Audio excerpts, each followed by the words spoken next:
not refer to something which was sub judice, it would be wrong to go into detail about a matter which the House has referred elsewhere for examination.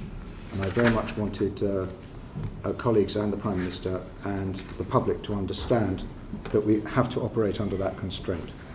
And I remind colleagues that the Speaker and his deputies have pulled people up about this in the Chamber.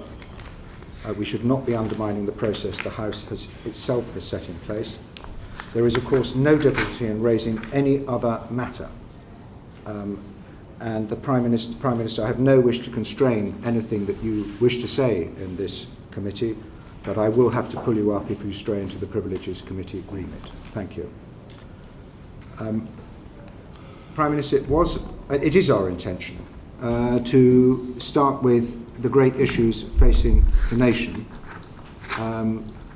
and to move to the question of integrity in politics and related matters towards the end of the session.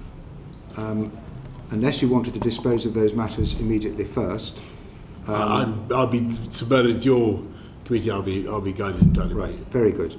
I'm afraid I will pull you up if your answers are pressing on time, so that we can deal with that latter topic fully and properly at the end. And if your answers are too long, I'm afraid we will just detain you until we have completed our business. So every incentive for you to be as crisp as possible, and that goes for the questions as well, colleagues. We will start on the topic of Ukraine with the Chair of the Foreign Affairs Committee.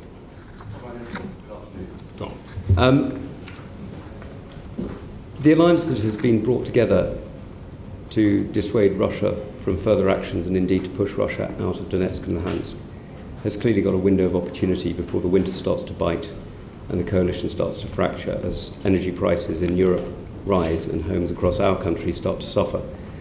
Are you able to concentrate on building that alliance at the moment? Yes, and thanks, Tom.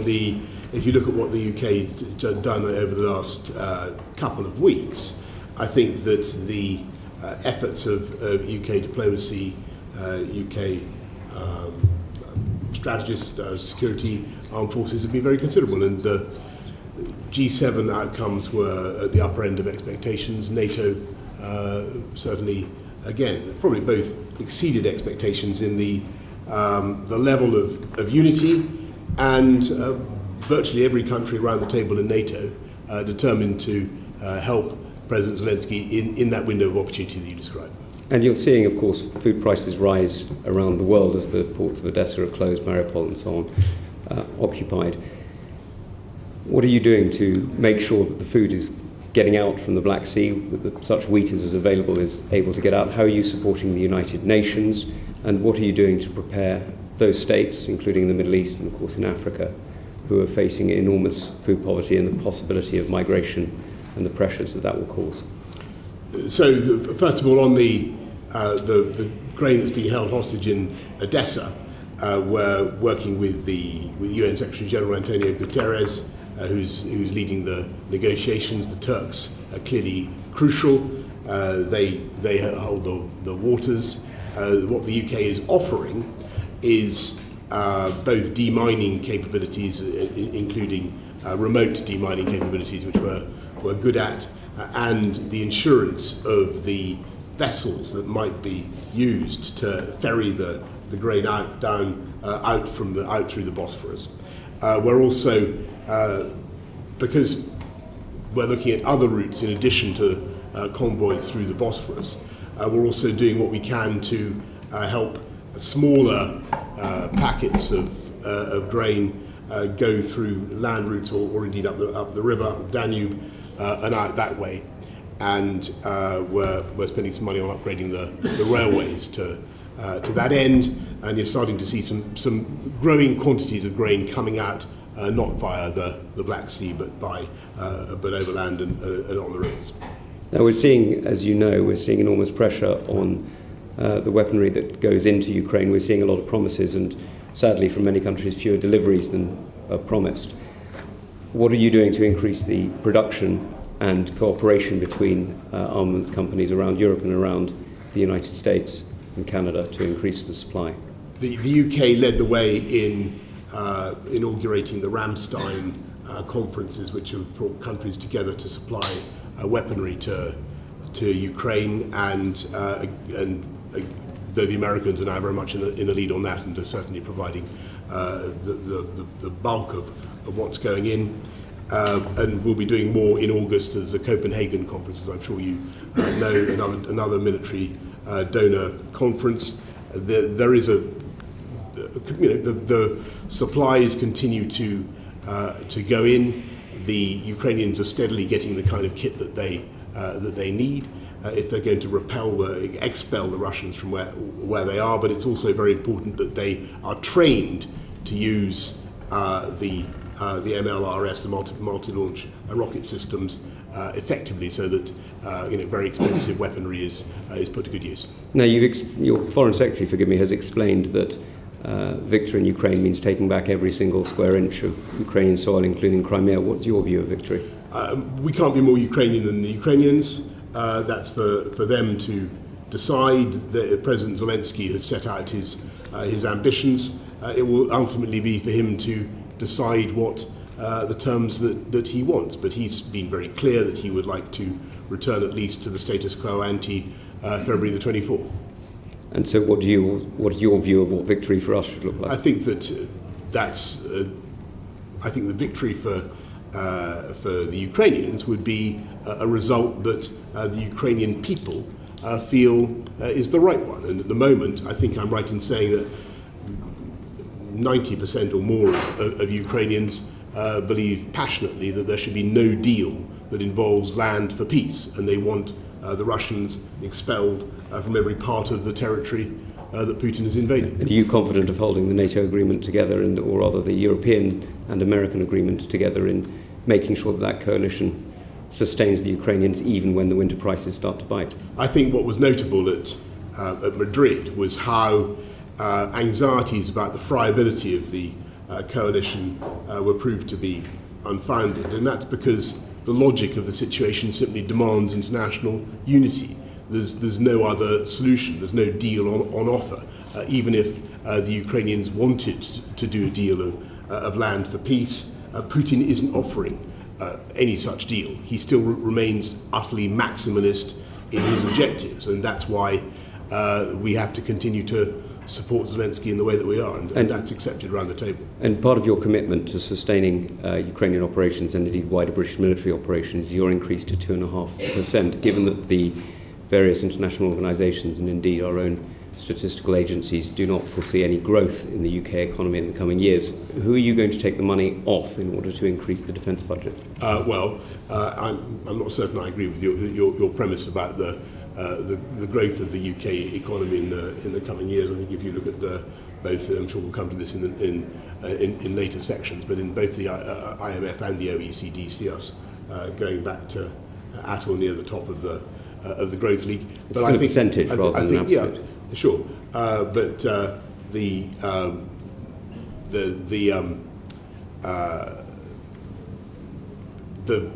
2.5 is a logic. It's just a prediction. It's based on the, I think, reasonable assumption that we are going to have to continue with the investments that we're making in the Future Combat Aircraft System and the AUKUS agreements with the Australians and the Americans. These are very big projects, and they'll be expensive, but they're the right things for the country. And so the last question from me will be on Sweden and Finland. Clearly their membership of NATO is an extremely important event, not just for them but for all of us.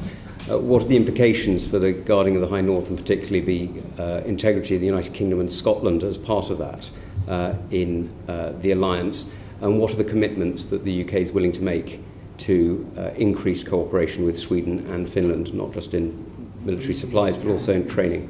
Yeah, well, thank you. We already do a lot of cooperating with the Joint Expeditionary Force. The JEF, as you know, is up there in the High North. The addition of Finland and Sweden is a great moment for the alliance. I think it will strengthen the alliance, and it tells you all you need to know about Putin and his aggression at countries as peaceable as Sweden and Finland have decided to join NATO. Thank you, Chair.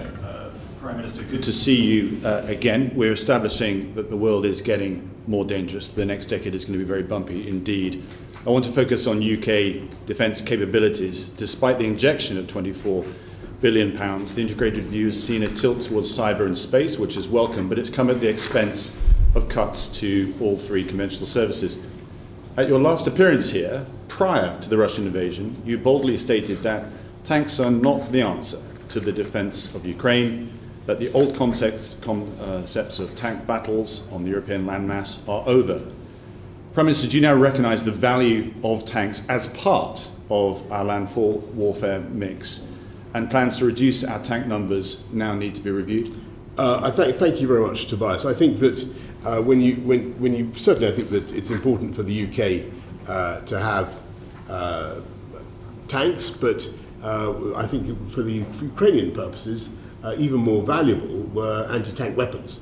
And if you look at what really changed the course of the first few weeks of the war, it was the javelins, it was the NLAWs in particular, and the javelins that were used to destroy the tanks and ready to make Russia's tank warfare extremely difficult. And you'll have seen exactly what happened.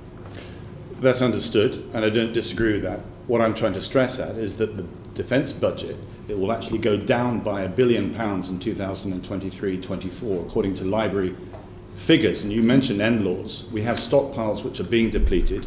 We're short of deep fire capabilities, rocket artillery, air defence, and indeed hypersonics as well. This is where the character of conflict is moving. We need to invest more, including in those tanks, which we're cutting by a third, and indeed our warrior fighting vehicles. We have no capability to do dismounted infantry because we're actually cutting the entire warrior fleet. Could I beg with the Prime Minister to reconsider the army numbers? If there's one thing he could take away from here, with his new Chancellor, to look at securing £40 million required to reverse the cuts in our army manpower. Yeah, thanks. I just want to stress that we value immensely the armed forces, in the sense we value the numbers of troops. If you include the reserves, they're in fact over 100,000, so 73,000 in the regular army plus 30,000 reserves. But I think it's also very important that, and I heard all the points that people like General Sanders have made, but the important thing is to have the best possible equipment for those troops, and that's what we're doing. Well, let's look at that equipment, because in the army, I just said, we're losing a third of our tanks, we're losing our warrior fighting vehicles, we're decimating our tracked land warfare capability. In the RAF, we're down from 36 squadrons during the Gulf War to just 6 today. We're losing all our Hercules heavy lift. We're losing, we only have 48 of the 138 F-35s. We're losing 2 of the E-7 I-Star aircraft that are so critical to work with the F-35s. And in the Navy, in 1990s, during the Cold War, we had 13 destroyers, 35 frigates, and we're down to just 18. We are hollowing out all our armed services at the very time that, as you mentioned, the head of the army is saying we face in 1937 moment. This is the time to be investing in our armed forces, not depleting our capability. Well, I agree with that, but that's why we're spending 24 billion over the next 4 years. It's the biggest increase since the end of the Cold War, and I think that money is being wisely spent. It's been spent already. It's gone. Well, it's over the next 4 years. Yeah, it's gone in to invest into paying for the replacement of the Vanguard submarines. The money didn't even hit the sides. That's where it was needed to make sure that program allowed us to continue our nuclear deterrent.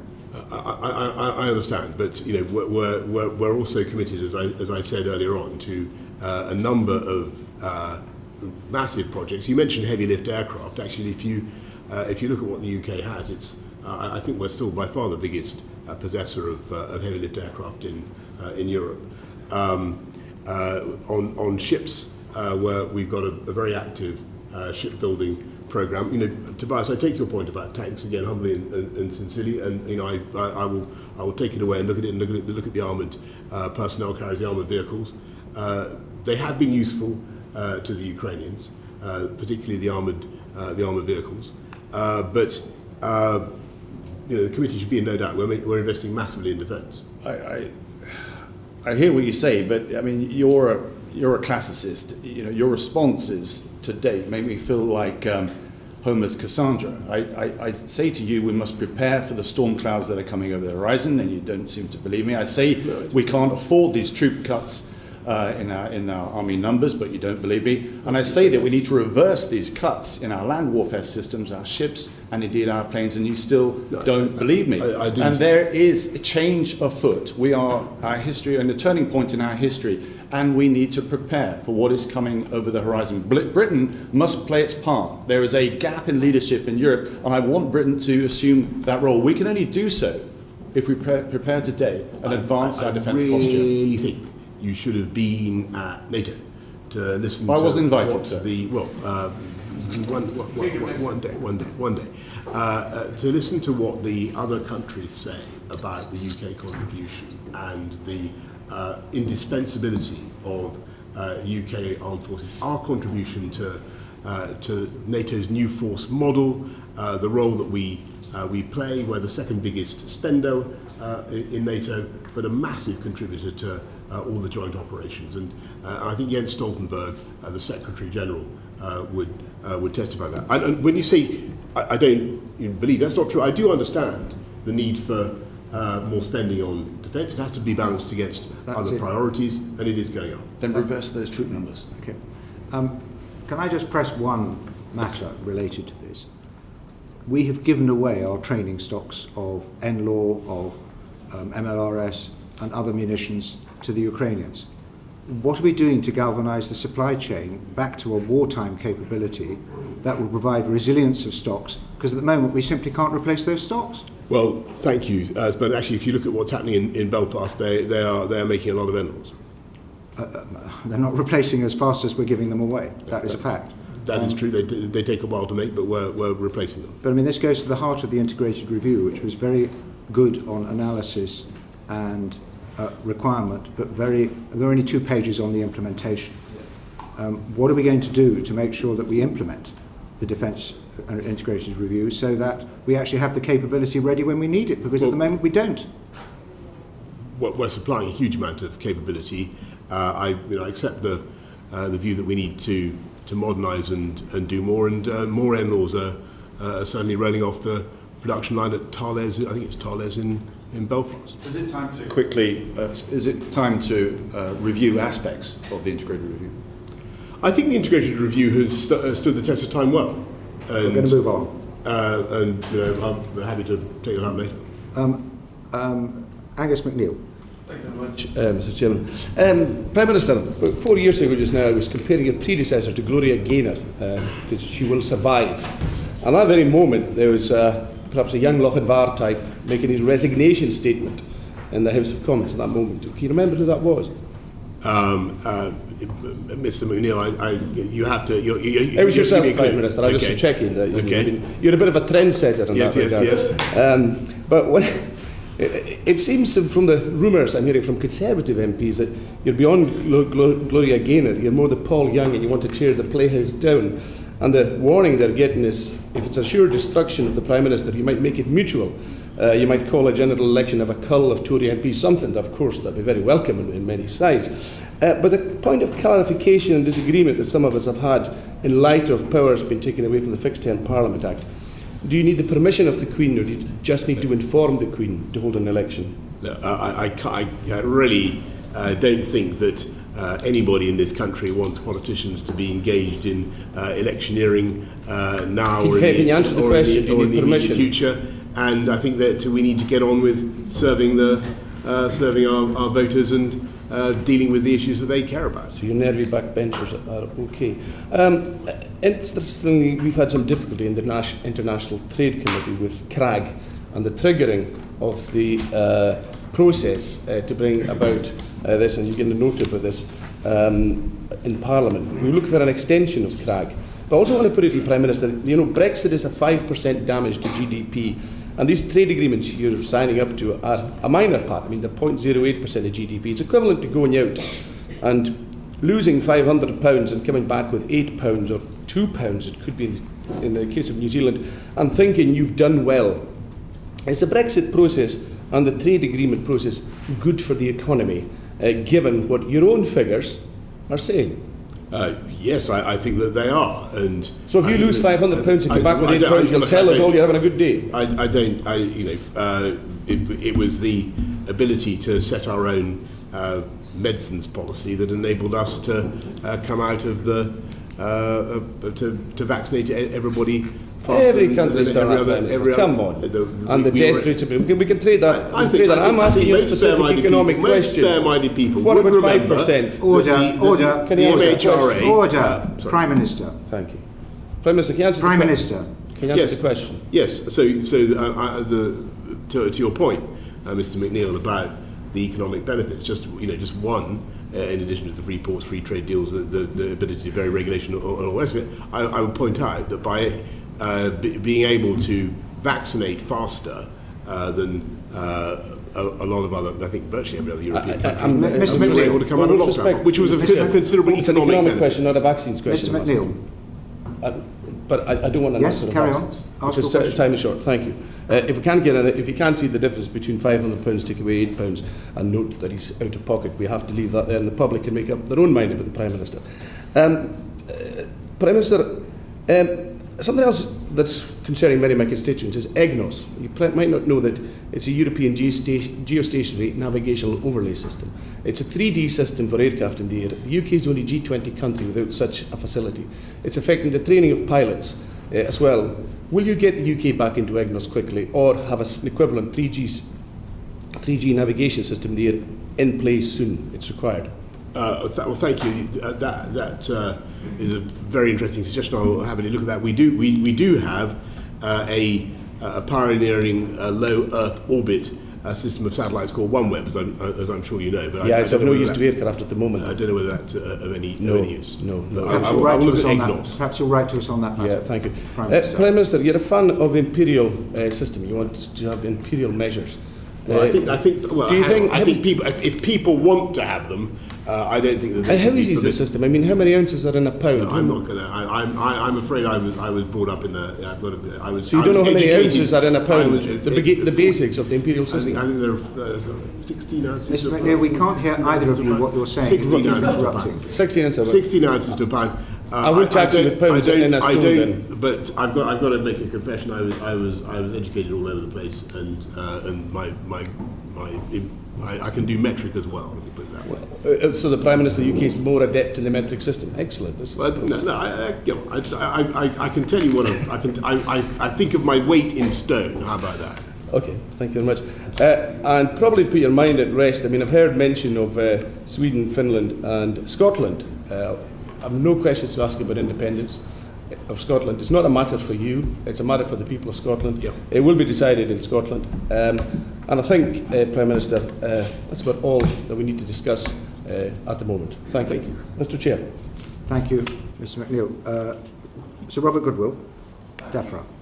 I'd like to bring us back to the topic of food security, both globally and nationally. I mean, globally, it's a matter of whether people eat or starve. Nationally, it's having a major impact on the cost of living crisis. And I wonder if we are underestimating the ease at which we can actually bring wheat supplies and sunflower supplies out of Ukraine, given the change of gauge of the railway lines into Poland, given the way that loading equipment in Odessa could be damaged by missiles. Is it really only realistic possibility if there were a ceasefire, and as long as conflict's going on, is there really a possibility we can get those supplies out? Well, Sir, what's happening is that the monthly consignments of grain out of Odessa are starting to go up. It should be about 5 million tonnes a month. I think that it's the most recent figures I saw for June, I think it was running about 2.75 million tonnes, so it's not nothing. You can get it out not just by the sea, as I was saying earlier on, but by land routes as well. I think the risk is, I think what the Ukrainians are worried about is that if they negotiate a deal with Putin to get him to open up the Black Sea, he will demand the lifting of sanctions in an unacceptable way. Coming close to home, the government published its food strategy a couple of weeks ago, which I think was widely welcomed. One aspect of that was having more food from our own resources. We're self-sufficient in liquid milk, but about 75% of the food that we can produce here, climatically, is produced here. Do you think, given the global situation, we should revisit things like rewilding, putting solar farms on arable land, or planting of trees, and we should concentrate on improving food production here at home? I share that enthusiasm, and the food strategy that we launched a few weeks ago certainly puts our own domestic production at the heart of what we're trying to do. We have, I think, 74% self-sufficiency, but there's a massive opportunity. It affects our balance of trade. Personally, I would like to see many more solar panels on roofs than in what could be otherwise productive fields, and I think we need to think sometimes about the fiscal incentives that we offer. Thank you. And finally, one of the key inputs into agriculture in our country is nitrogen fertilizer. We have one plant now operating at Billingham. The plant at Ince in Cheshire has been closed, and I think the owners are looking for buyers. Is the government aware of what it can do to try and get that plant operational again? Is there any assistance that might be available to possible buyers? Because we'll be once again reliant on imports of a product which internationally is in very short supply. Yeah, so thank you. Look, this is a massive issue for farmers. We're not sufficiently self-reliant in fertilizer. We've had the fertilizer roundtable recently and tried to see what we can do to help. Trying to get alternatives, but clearly that's doesn't always work. Not as effective. We need to make much more fertilizer domestic. I have to say one of the reasons why the global south is suffering so much at the moment is also shortage of fertilizer, and there are far too few African fertilizer plants, and we should be doing what we can to help build fertilizer resilience around the world. They are really feeling it right now. So have there been any conversations with prospective buyers of the plant in Cheshire, do you know? I can't tell you about prospective buyers of that plant, but we're certainly concerned about, there is a single plant left, as you say, and that makes us, that puts a lot of pressure on that plant. Thank you very much. Mr. Elwood, you wanted to catch my eye very briefly for a one-liner? On the Ukraine grain, we recognise, thank you, Chair, we recognise the importance of getting grain out of Ukraine. It's ground zero when it comes to feeding not just Europe but also Africa. Could I invite the Prime Minister? I think there's an opportunity for British leadership to take this to the UN General Assembly. It's something I've raised with you before, sir. Yes. And to see whether we can get those 2/3 votes to turn the port into humanitarian safe haven that will then allow or facilitate the starting point of getting that grain out in those ships. It's the ships that we need to get out. That's the scale of exports that are required if we're to affect the cost of the crisis here. Prime Minister, that was a long one. So thank you. I don't disagree at all. The question is could you get the Russians to do it? And sadly, as you know, Tobias, even in the UN General Assembly, although we got a great vote for the initial condemnation of the invasion, Russia and China are very influential. Dame Diana, Home Affairs. Thank you. Good afternoon, Prime Minister. A few weeks ago I met a group of Ukrainian MPs who had travelled to the UK via the Republic of Ireland. Like every other country, the Republic of Ireland in Europe doesn't require a visa. They then travelled up through the common travel area. They didn't have anything checked. And they were raising with me whether it was a sensible decision to allow such a bureaucratic visa system for Ukrainians fleeing Ukraine was a sensible use of resources and, as we know, has compromised the capacity of the Home Office. What do you say to that? I hear you loud and clear, Diana. I think that the argument that's been put to me is two things. First of all, we've got to be careful that we are able to screen people properly. But these people coming up through the common travel area, there's no screening. I accept that, and I accept the limitations of screening. But on the other hand, you've got to look at what we've done so far. 135,000 visas have been issued. And I think that the record is getting better and better. The UK is hosting a lot of Ukrainians, and I think we should be very proud of that. So perhaps I'll come on to the problems with the Home Office, which, as I've just alluded to, the capacity issues of the Home Office when they designed a whole new visa system. Why is it that British people are waiting so long to get their passports, when we all knew there was going to be a surge in passport applications after COVID, with people wanting to travel, have family holidays, get married abroad, all of those things? Why is it that we've ended up with people waiting so long and having to spend so much time and money to get a passport? Well, it is very frustrating, and I share everybody's frustration. I think the answer is that the demand has been very big because people are very keen to go on holiday.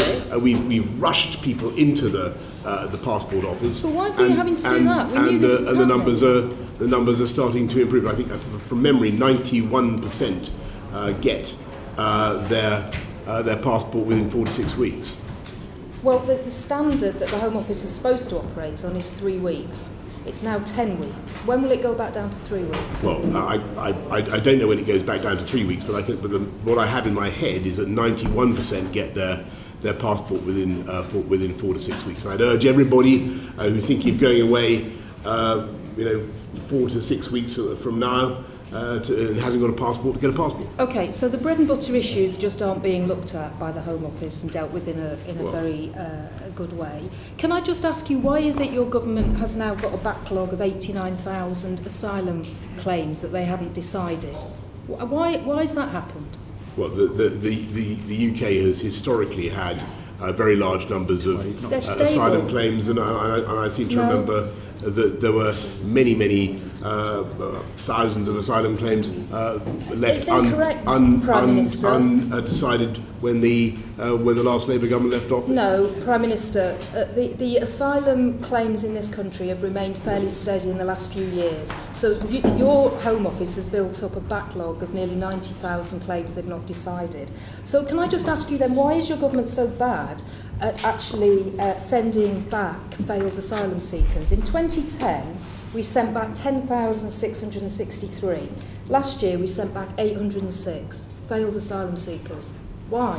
I don't think that it's the fault of the officials. I think they do their level best. I don't think it's that they're so bad. I think it's that our brilliant legal profession is so good at finding reasons why they should not be returned. That's your answer. It's not to do with the fact you haven't been able to enter into agreements with other countries. You haven't got a replacement for the Dublin agreement. My impression is that, and certainly if you look at what happened with the Dublin agreement, that broke down across the board, and returns agreements have been extremely hard to. Well, let's just put it this way: that you sent back 20 people who came across in small boats across the Channel last year. 20, and there were 28,000 that came.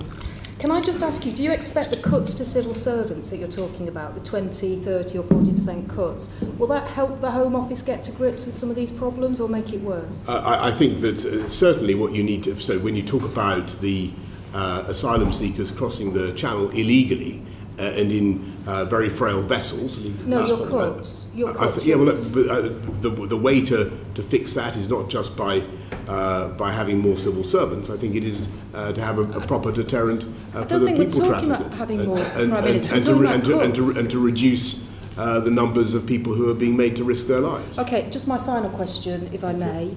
Could you just confirm, and I just appreciate a yes or a no, that you met with the former KGB officer Alexander Levedev when you were Foreign Secretary without officials on the 28th of April 2018? Well, I'd have to check, but. Are you having a lapse of memory again? No, but that sounds. But if you're asking me a very specific question about a very specific date, and I'd have to get back. I certainly have met the gentleman in question, who used to be the proprietor of the London Evening Standard, when I was Mayor of London. So I certainly am not going to deny having met Alexander Levedev. I certainly have. As far as I remember, he used to own the London Evening Standard. Yes, but with officials when you were Foreign Secretary. Did you meet with officials or without officials? look, I've certainly met him without officials. Right. And as I say, he's a perhaps you could write to us proprietor of a perhaps you could write to us with a specific very answer. happy to specific answer to that very specific question. Yes. Meg Hillier. Yes, can I just follow that up? Prime Minister, I mean, you said you met without officials. Was that presumably was when you were Mayor of London? When you were Foreign Secretary, did you meet Alexander Levedev? I think I probably officials? did, but probably did. As I said, I would need to check. You used to regularly meeting him. I mean, is it probably because you meet him often, or probably because you can't remember? I've met him on a very few occasions. As Foreign Secretary. On the occasion you're mentioning, if that was when I was Foreign Secretary, then yes. Without officials? Yes, I mean, that makes sense. Did you report to your officials that you had met him? I think I did mention it, yes. And where did you meet him? I met him in Italy, as it happens, but I really, I forget. Anyway. Well, perhaps you'll write to us about personal engagement, was it? Yeah. That's personal exactly engagement right. in Italy? We'll move on. Caroline Notes, Equalities Committee. Prime Minister, you've referred to the Homes for Ukraine and the Ukrainian family schemes. Can you give us any indication of what proportion of the visas issued have been to women? I can't, Caroline. I'm sorry. I'll have to write to you. Okay, so we're not collecting official statistics on that, but the indicative ones suggest that it's 82% are women, many of whom have children with them. What safeguarding concerns do you have about Ukrainian women being here in the UK? So one of the reasons why the scheme, people initially complained that the scheme was slow, but we wanted to make sure that people, when they arrived, got were in a safe environment. And so, as far as I know, the work is done to ensure that they're with families or with people who will look after them properly. Do you feel comfortable that the accommodation is checked in many instances after people have arrived? To the best of my knowledge, they have everybody that I've met or who's been involved in the scheme says it's working very well. So you do feel comfortable if accommodation is checked after people have arrived? I can't tell you, Caroline, exactly what checks are done on the accommodation after people have arrived, but I know that safeguarding is done to make sure that they have a good experience while they're here. Do we know how many are no longer with their original sponsors? I can't give you that, I don't know. There's certainly indications that there could be as many as 660 Ukrainian households already who are owed a duty under the homelessness prevention. Do you have any concerns about where they're going to end up? I don't know that it's right that that there are that many Ukrainians who are homeless in the UK.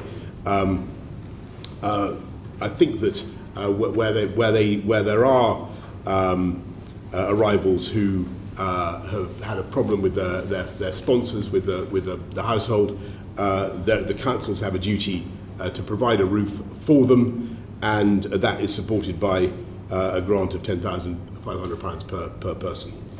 So we're not currently aware of any Ukrainian sleeping rough, for instance. Okay, the statistics show that there are 660 Ukrainian households owed a prevention or relief duty for homelessness. Are you, you said earlier today, I think to Clive Betts, that people would be able to switch between the Ukrainian family scheme and the Homes for Ukraine scheme. When do you think that will be possible? So we're trying to speed things up. I can't tell you when we're going to be able to make those two schemes allow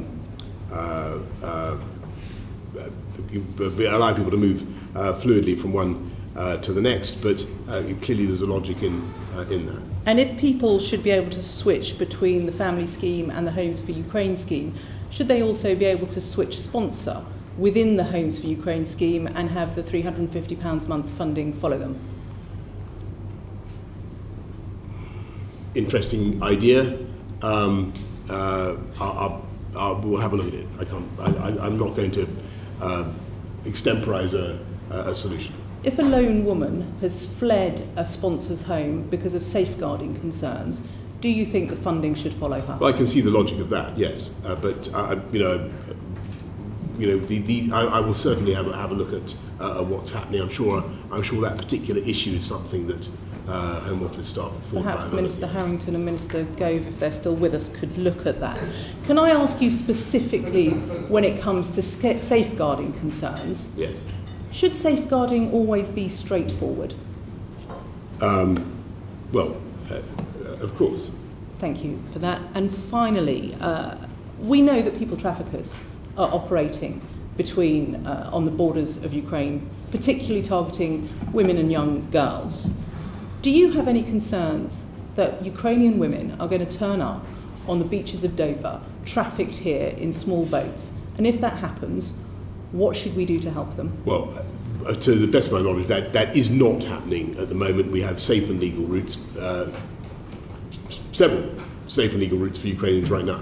Earlier this week, a group of female Ukrainian MPs were at the OSCE meeting, specifically expressing concerns about people trafficking. Mm-hmm. What are you doing with other European governments to make sure that that does not happen? The Home Office does a huge amount to tackle people trafficking upstream, working with other European governments. The National Crime Agency is heavily involved in that. Are they specifically looking at the threat to Ukrainian women? I know that one of the things that when the exodus began, one of the things that we were particularly doing is making sure that we had staff at particularly in Poland, who were looking after the interests of people who are leaving and who might be wanting to come to this country. Are those staff trained to deal with people trafficking? I believe so, but I would have to get back to you on that. Thank you, Bernard. Thank you. Stephen Crabb. Thank you, Chair. Welsh Affairs. Good afternoon, Prime Minister. We're going to move on to cost of living issues now. Can I start very briefly by asking you, with the appointment of a new Chancellor last night, is the government's position still that it's committed to a full uprating, a full social security uprating next April based on September's CPI figures? So that's a full uprating of benefits and pensions next April. I'm aware of no change in our policy. Has the new Chancellor indicated any desire or intention to look at reopen any of the decisions we've made in response to the cost of living crisis, or indeed are there any areas that you would want him to reopen? I think that what the new Chancellor is going to want to do is continue with the package of support that we've set out, and don't forget that there's £1,200 for the 8 million most vulnerable households going into people's bank accounts this month, £400 to help out everybody with the costs of energy, cuts to council tax, and I know that the new Chancellor is certainly committed to all of that. So as far as you're concerned, Prime Minister, the basic template for our response to the cost of living crisis, indeed our wider tax and spend strategy, remains locked for now under the new Chancellor. Well, you're pushing a bit too hard. I think that that would be, that's not quite the conclusion that I want you to draw. I certainly think that the new Chancellor will want to think about what we can do to do even more to help people, whether on the fiscal front or whatever. The Minister for Brexit Opportunities recently appeared to be quite dismissive of OBR forecasts, and I think even appeared to question the usefulness of the OBR altogether. Do you, Prime Minister, have confidence in OBR forecasts? I think that the OBR forecasts are very useful. I don't think that they should necessarily, but my experience is they don't always turn out to be correct. But that doesn't mean that they're without value. When have they turned out to be correct? Well, it's about an answer, I think, a rhetorical question. So when the OBR in March, Prime Minister, predicted that the UK is going to see the fastest drop in living standards since the 1950s, is that an OBR forecast that you accept? I think that we've got to be realistic, that there is going to be a lot of economic pain, and we've got to be frank with people about that, and that is certainly the case. What we will do, so what we're doing is trying to help the lowest income households as much as possible, and actually they may get fully compensated, but there will certainly be, or virtually fully, but there will certainly be a lot of pressure for a while. That pressure will then abate. We will get inflation under control. That is the big problem right now. But I'm very confident that it will have abated by next year. And is the latest economic advice that you're receiving, Prime Minister, that OBR forecast about the drop in living standards is indeed correct, or are you receiving advice, any evidence to point to a softer landing, or indeed things getting even worse next week? No, I want to repeat things. An inflation spike like this takes a long time to work through, and we've just got to be realistic about that. And there is going to be pressure on people's incomes, and there's going to be pressure on people's budgets.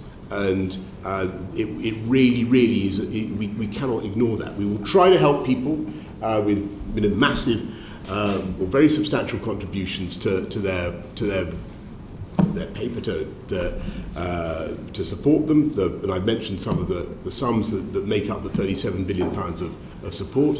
But we also have to fix the underlying causes of inflation.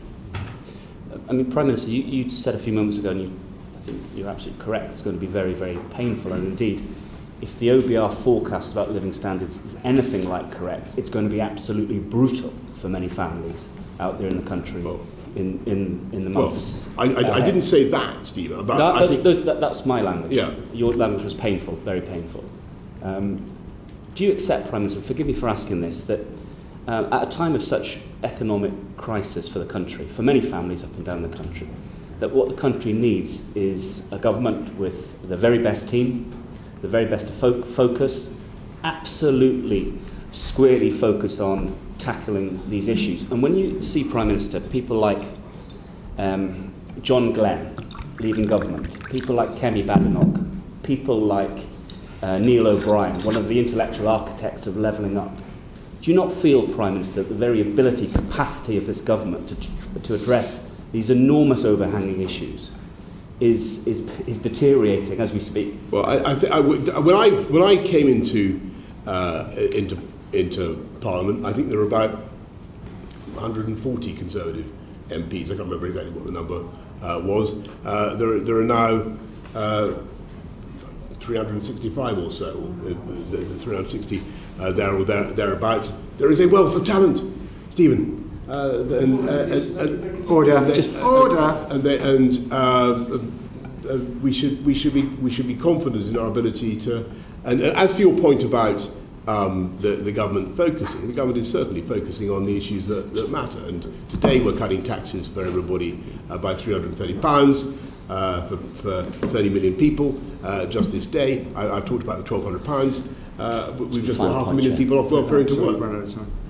Very quickly, Prime Minister, you're being very kind about us on the back benches, but actually I think you're going to find it extremely hard to appoint people of the same calibre, of the kind of ministers I've mentioned to you. I think you're going to find it extremely difficult. Well, you don't need to reply to that point. I think the point's been made. You're catching my eye. You were a little bit under time. Yes? Yeah, thank you. I mean, Prime Minister, just following on from that, you've had more resignations since any Prime Minister since 1932.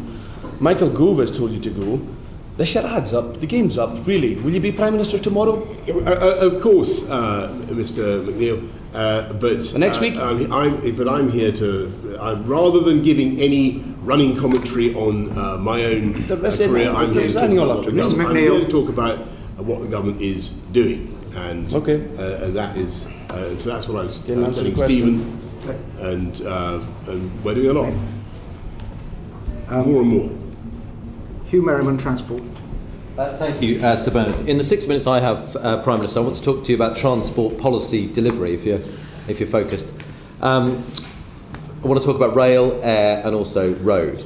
Starting with rail, do you have all of the policy and legal interventions and levers that you need to end this rail strike? Thanks very much, Hugh. I think I call on the union barons and the railway companies to sort this out. I think that they should be able to do it, and I think that yes, we probably do need a few more tools to.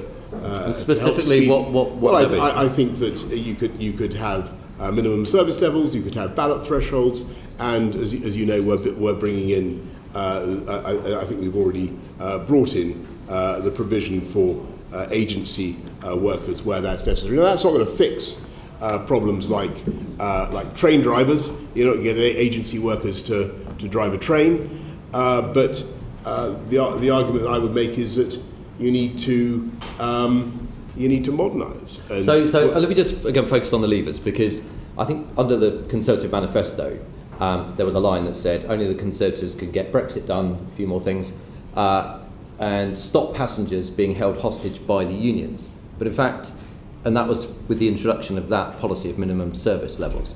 Yet that hasn't been introduced, and people are being held hostage, which might be your view. So why did you not bring, with an 80-seat majority, that legislation through before the strike started? That is a very good question. And the answer is? And the answer is we should have done it. And the trouble was we had a lot of COVID stuff to deal with, and I'm afraid it got pushed to the right. I thought you might say that, but there have been other things we've been able to do, notwithstanding COVID. Okay, let me move on to airports. So massive disruption in the airports, people having their holidays cancelled at the last minute. Why wasn't more done to stop airlines putting more flights in place than that we knew their staff could, that they had the bandwidth of staff to deal with? Well, the airlines should not be abusing passengers in the way that they have been, and I think that there should be greater protection. But I think the but again, this is all there should be. My question is why hasn't there been? Because basically we were trying to get any airlines flying at all. I mean, Diana has asked a very good question about passports. Where we're putting huge numbers of people to try and speed up the delivery of passports. We had a situation in which no airlines were moving at all. We had to put 8 billion, as you remember, Hugh, into supporting the airline industry. Indeed. But Gatwick, for example, has controlled the number of flights that will be able to fly out during July and August, because they can see the airlines are trying to fly at 2018 levels. So they could see the number of staff coming on. So they've taken action. Other airports haven't necessarily. The regulator, the Civil Aviation Authority, doesn't have the power up front to implement these types of policies. Shouldn't it have that power? I'm willing to be persuaded that it should. Because when we put a report on that basis, the recommendation was rejected by government on the basis that there wouldn't be a proposal to give the regulator upfront powers to take action, including to help with compensation. Well, Hugh, but perhaps we can push them a bit more on that if you're behind it. I'm going to have to look into what more powers we might need to take to get the airlines to pay for responsibility towards their passengers. But I think the experience of the public has been pretty wretched at the moment, and for all sorts of reasons, and they need to do much, much better. Okay, and turning to another area of policy which perhaps needs to change. At the moment, 4% of the Exchequer's revenues come from motoring taxes. Those will plummet to zero when we all drive electric vehicles. Are you serious about getting a new form of road pricing policy in place to fill that hole? If not, how will it be filled? I think road pricing is something that we will eventually have to consider. I'm not attracted to it. I seem to remember. I successfully campaigned to remove the western extension of the congestion charge. No, I'm not talking about road charging in that way. I'm talking about, as we do at the moment, we charge people per the mile they drive, because that's what fuel duty does. So you'll have to replace that. Oh, I see what you mean. So like for electric vehicles as well, so that you charge a mileage. Yeah, something along those lines. It is certainly the case that we will need a substitute for fuel duty. And this, Sir Bernard, comes back to my point about policy delivery, because this is imminent. We're introducing electric cars. Sir Bernard, can I say this, if you don't mind? So for 3 months, Prime Minister, number 10 has had a recommendation just to look at this, because something has to fill the 4%. Okay. Have a working body to look at it. The Treasury signed off on it, and for 3 months it's been sat in number 10. 1 week I'm told somebody's signed off on it, and next week someone else has looked at it and actually has stopped it. And it's stuck. And my question is, the inertia inside number 10, perhaps because of the events that we'll go on to talk about, is that nonsense? Actually, we say it's nonsense, but actually it's a nonsense that we've been waiting 3 months just for someone to sign off on something which fills 4% of the Exchequer That is the nonsense. Well, do you not agree something should be done? Or if you can't do it, do you think that perhaps someone else could come in and run it properly? Yeah, well, so this number 10 actually was the first government in Europe to set a timetable for moving away from hydrocarbon, from internal combustion engine cars by 2030. Yeah, I know exactly, and that's why Prime Minister, you should follow through on the consequences of it. We've been looking at blistering speed. We will certainly look at we're looking at all fiscal proposals to replace fuel duty, and I'm happy to come back. You're not. You're actually currently sitting on all proposals. I cannot believe that the Treasury is showing the slightest hesitation or reluctance to find a new way of. No, that's my point. The Treasury signed off on it. Number 10 then insisted on looking at it and has been sat on it for 3 months. I think Andrew Griffiths is currently the one that's now said, no, I don't like this. And we are therefore stuck, having thought we'd cleared all the hurdles. I will take it up with Prime Minister, I'll just add, I was Shadow Transport Secretary in 2000, and road charging was seen as the future then. Successive governments have dodged it, but why is your government dodging it when you're already abandoning the revenue stream from hydrocarbons? So Bernard, why do you think we necessarily are? We've got to find a way of filling the gap left by You've actually got a target for eliminating fossil fueled cars, but you haven't got any plan in place to replace the revenue. Well, I think it highly unlikely that the Treasury will let any opportunity go to find to raise revenue from motoring to substitute. I think we've made our what we point. want to do is we want, for the purposes of the environment, to encourage the take-up of low-carbon vehicles, and that's why the fiscal strategy is framed as it currently is. So that's what we're doing for the time being. My apologies to Darren Jones-Bayes. I should have brought you in earlier. Thank you, Sir Bernard. Prime Minister, how's your week going? Terrific. Like many others.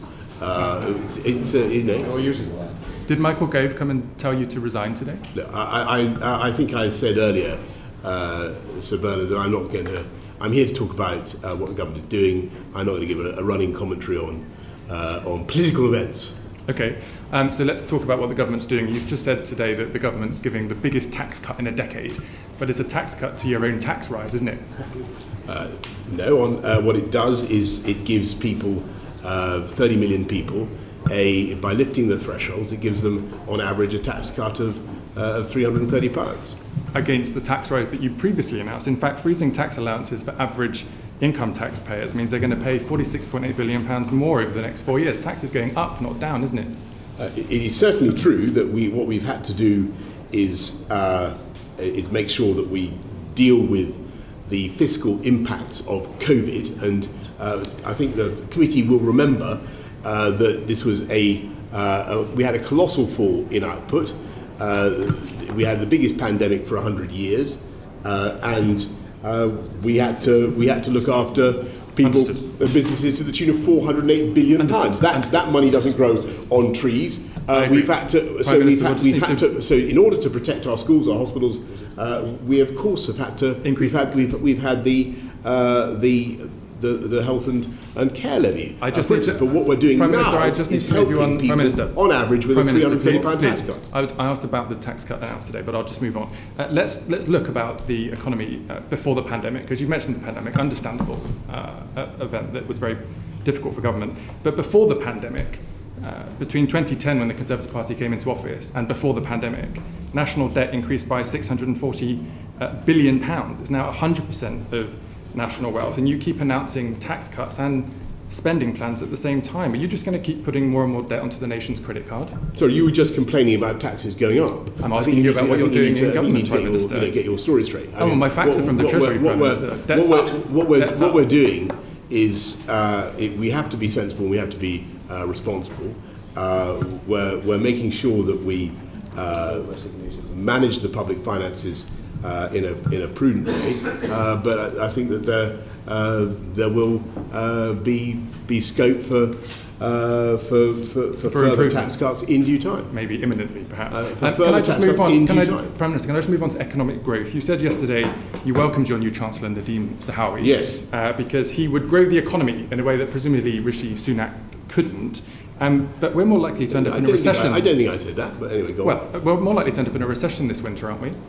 Look, I think that as I was saying to Stephen, I think that the economy is that people are going to be under a lot of pressure, but I think we'll get through it. Do you think there'll be a recession in the winter? I think that there will be a lot of pressure caused by the price spike.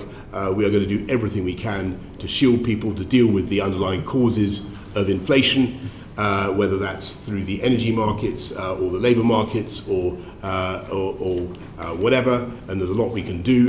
And I think we'll emerge stronger the other side. Okay. So you've often said, and your supporters have often said, that you've got all the big calls right as Prime Minister. But actually on tax, on debt, on growth, on pay, things have been getting worse, not better. 14 million people, I understand, voted for you in 2019. You've let them down, haven't you? No, I think that what they can see is a government that gets on relentlessly with a programme of uniting and levelling up. We've got the biggest investment in infrastructure for a century, £650 billion going in on roads, all the things that Hugh was talking about, roads, rail, transport of all kinds, housing. It is a colossally ambitious programme that we are still doing, and at the same time, because actually we got the as you put it, Darren, the big calls right on. I didn't agree with COVID. that, by the way. Well, I'm going to agree with it, even if you don't. We got the big calls right on COVID. We came out of lockdown faster. We got it right with the vaccine. That enabled us. That's put us in a position to look after people. Thank and you. that's what we're doing. We're just going to move on to my next question. I'd like to just read something out to you. Quote, when a regime has been in power for too long, when it has fatally exhausted the patience of the people, and when oblivion finally beckons, I am afraid that across the world you can rely on the leaders of that regime to act solely in the interests of self-preservation and not in the interests of the electorate. Who authored that quote? You're trying me. Was it Cicero? Was it Aristotle? Lord Farlow. Prime Minister, you might like to think Cicero, let me just think. I think you might be more like Plato. No, maybe Nero. Was it Montesquieu? Maybe Nero. Just to break it to you, it was you, Prime Minister, and perhaps it was foresight for the final week in office. Now, can I just finish because I'm about to run out of time, Prime Minister? Because I made a joke there, but in all sincerity, and I know this must be difficult for you personally, but this isn't funny. It's not a game. People are struggling across the country. I'm just finished. It's not brave for you to carry on doing this. I think, in my view, you're hurting the country, Prime Minister, just on a very human level. Surely you must know that it's in the country's interest for you to leave now, isn't it? I think that the country is going through tough times, and I think that we have the biggest. You're making a point about duty, right? Yeah. And I look at the issues that this country faces. I look at the pressures that people are under and the need for government to focus on their priorities, which is what we are doing. I look at the biggest war in Europe for 80 years, and I cannot for the life of me see how it is responsible just to walk away from that, as I said earlier on in PMQs, particularly not when you have a mandate of the kind that we won 2-3 years ago. But shouldn't as Prime Minister, you actually spell out that the pressure the economy is under is actually very, very serious, because not just of the invasion, but because we have decided to make the necessary sacrifices in order to resist Putin. And we are in an economic war with Russia now, with Putin. He's coining it on the energy sales. Our economies are suffering as a direct consequence of the sanctions. Shouldn't we be spelling out that it's going to be tough, but these sacrifices are necessary to make in order to secure the security of our continent? Thank you, Sir Bernard. And that is exactly the point that I have been making. I think I made it yesterday or on Monday, I should say, in the statement on the summits. And it's the point that resonates with colleagues around the table in NATO and the G7 and other places, because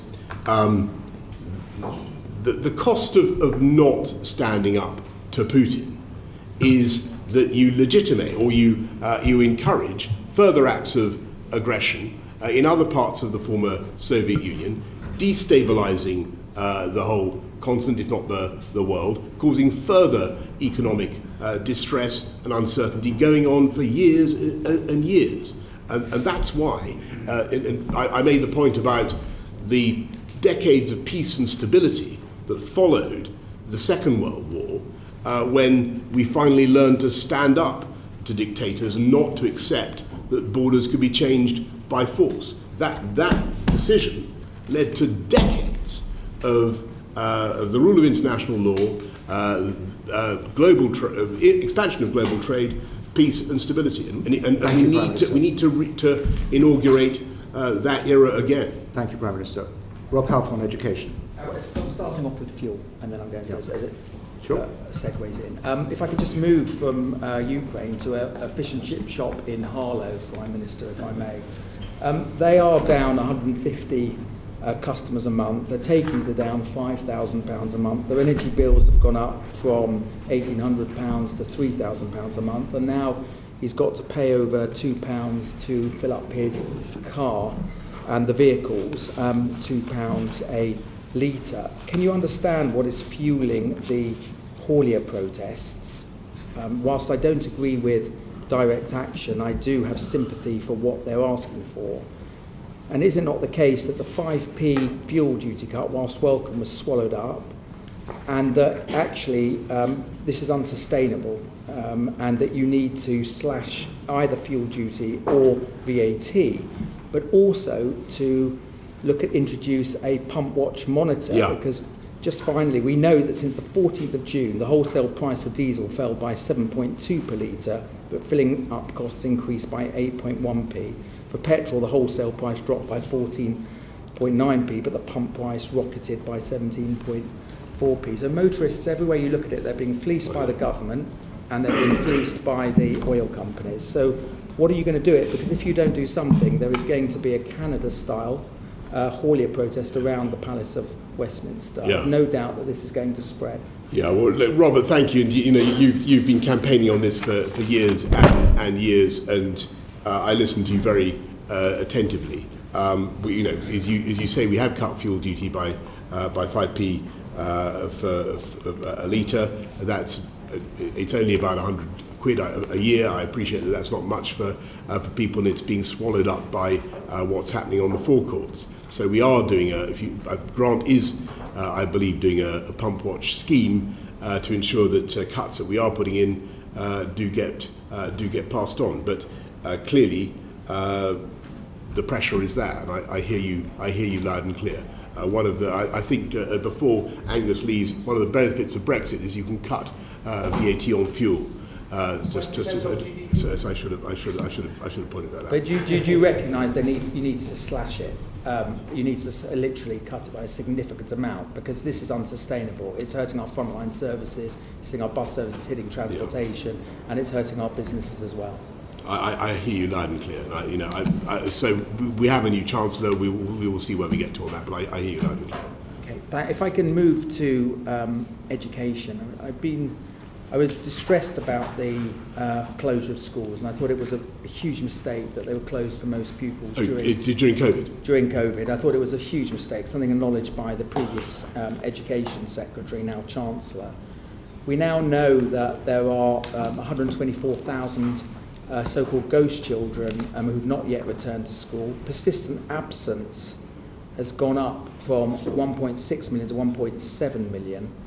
What is the government doing to get these kids back into school? And will you look at rolling out a programme of 2,000 school attendance mentors, not necessarily new employees, but school employees, existing local authorities employees and charity employees, to work with the families to get these children back into school? And you could use existing money from the Supporting Families Fund, the £80 million from the Supporting Families Fund, in order to do so. So, first of all, I agree with your overall premise that it was awful that schools had to close. We didn't want to do it. We tried to keep it for as short a period as possible. We're trying to get kids back into school as much as we can. One of the things we're spending about £5 billion on school on catch up, but one of the things that I think is important, and I believe it very strongly, is trying to give kids one which they might not otherwise have. But those are the children in school, so we need to get. I'm talking about the ones who are not in school. 1.7 million persistent absence, 100,000 children who've disappeared off 124,000 children who've disappeared off the school rolls, the so-called ghost children. Yeah, Robert, we will do everything we can to get these children back into school, and what we're doing is putting another £5 billion, or putting £5 billion into education recovery. So there's a lot for tutoring, but also direct targeting for those most in need, so that a £2 billion fund, which should help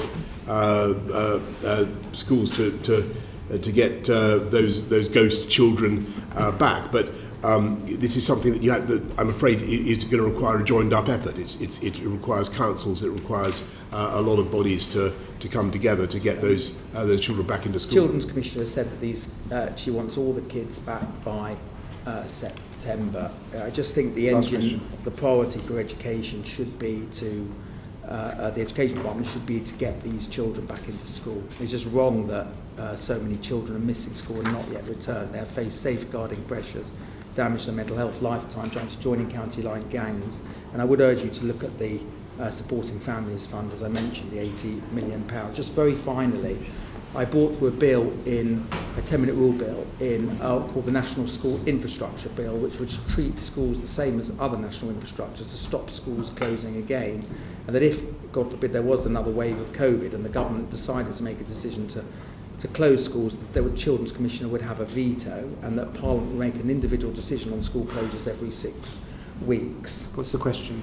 Do you support that concept of making schools part of national? Rob, we're very happy to look at it, and I understand where you're coming from. I think it's clear from the data I'm seeing that the damage to kids' education, particularly for done by the lockdown, continues, and it's disappointing to see the literacy and numeracy stats. We need to do better, and there's no question in my mind that's been partly caused by the closures. Thank you. Right, we're going to move on to integrity in politics.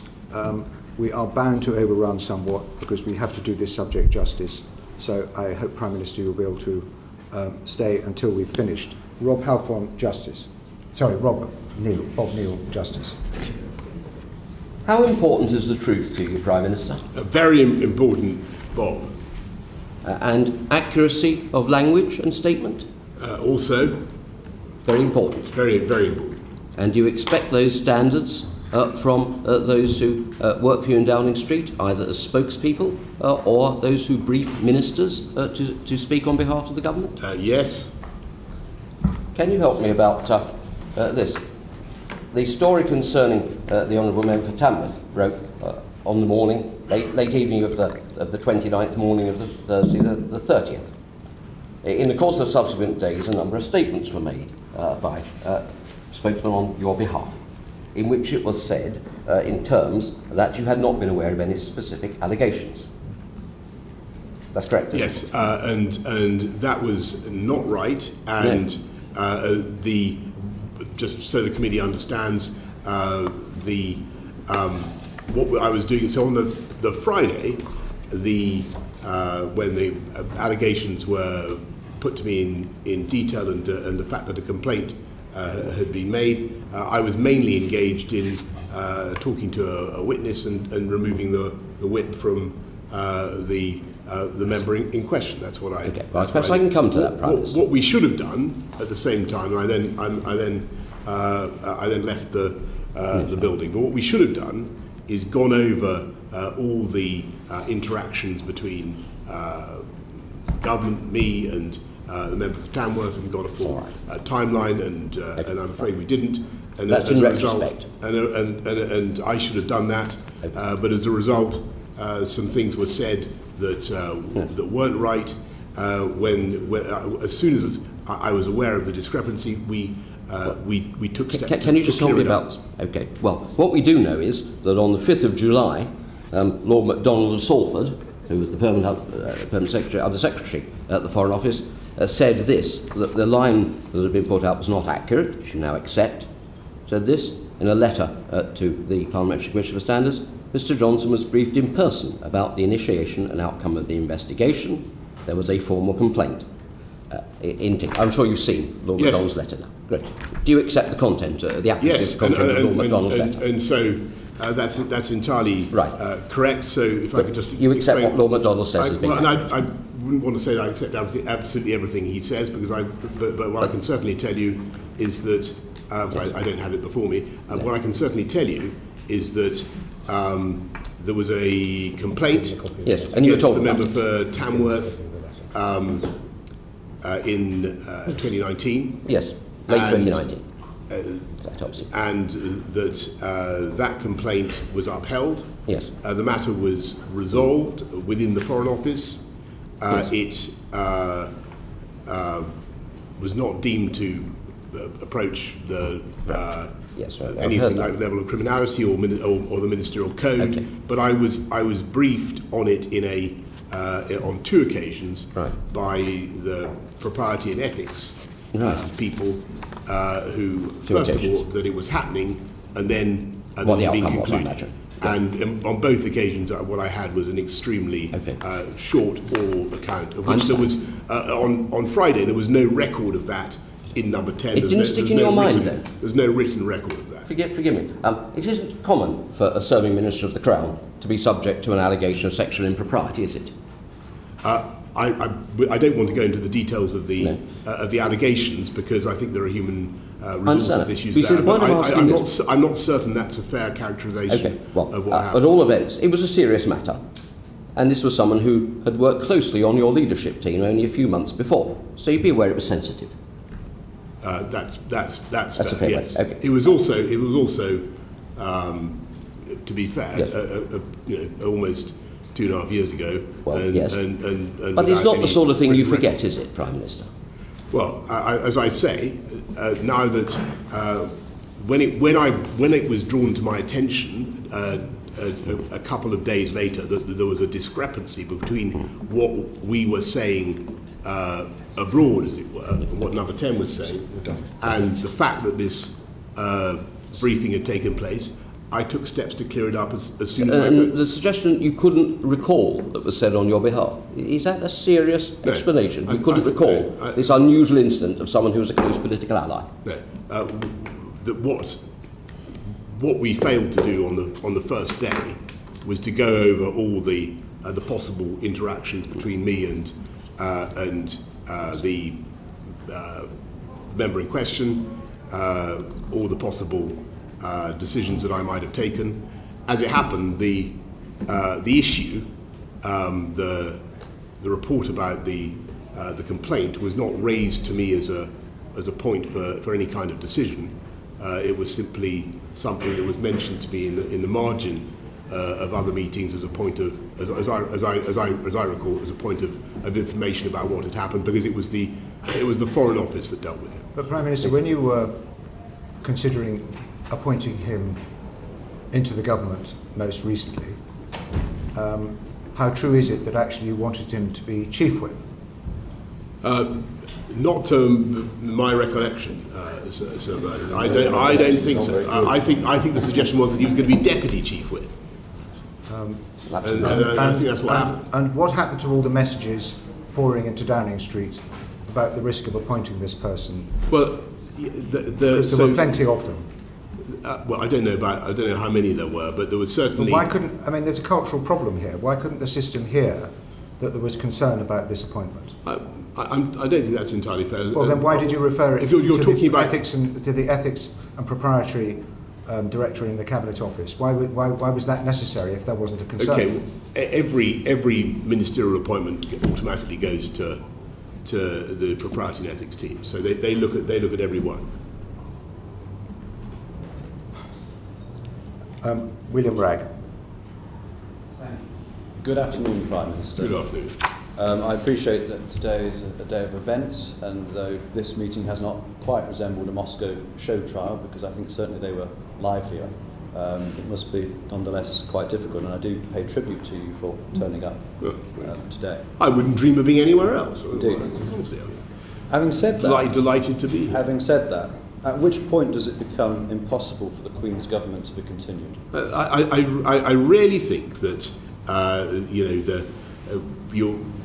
William, you're underestimating the talent, energy, and sheer ambition of members of Parliament, and they want to get things done. They want to get things done for their constituents, and the government of the country is being carried on with ever-increasing energy. Well, they seem to want to get one thing done at the moment in time. I agree with you on that.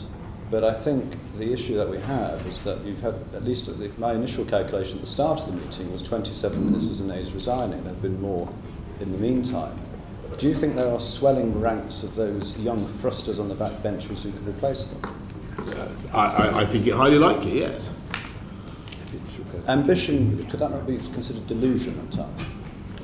Yeah, that's a sort of a moral judgment about human nature that, I wouldn't venture to comment on. I think that we're all deluded in our ambitions, but I think most people who come to this place actually, in spite of what everybody says about MPs, are actuated by the highest motives. And most people want to serve their constituents and get stuff done, and that is the reality. Entirely so. So, in terms of that assessment of individuals, which qualities in the former Deputy Chief Whip appealed to you most? I think it was. So let me just, big picture. No, as I've said before, I think. Let me be clear that with the benefit of hindsight, I can see that appointment, as I said in the House, and I think I said on TV as well. I think that appointment was a mistake. Well, I want to know about the qualities of ministers. And if you are government appointments based upon ability? So it was put to me that like everyone we appoint, the member had excellent administrative skills. Administrative skills?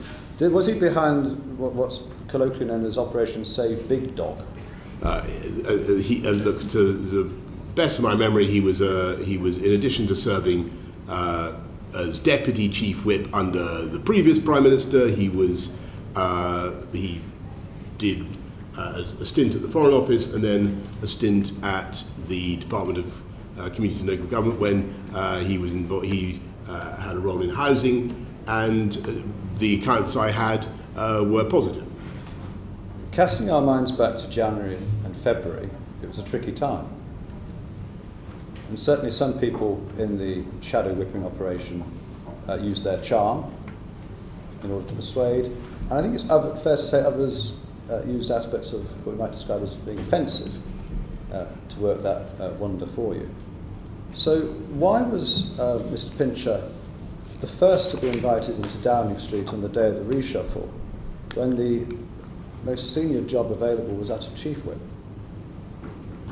Ordinarily, it would be awarded to the person who was first. Okay, I got it. That's going back to Bernard's point. I think that's a red herring. Did any colleagues come to you on that day and express concerns about that appointment or potential appointment? Not to me, but concerns. What happened was that concerns were expressed actually after I had made the appointment. Why was he in there for 4 hours though before the appointment was made? For that reason, I made the appointment.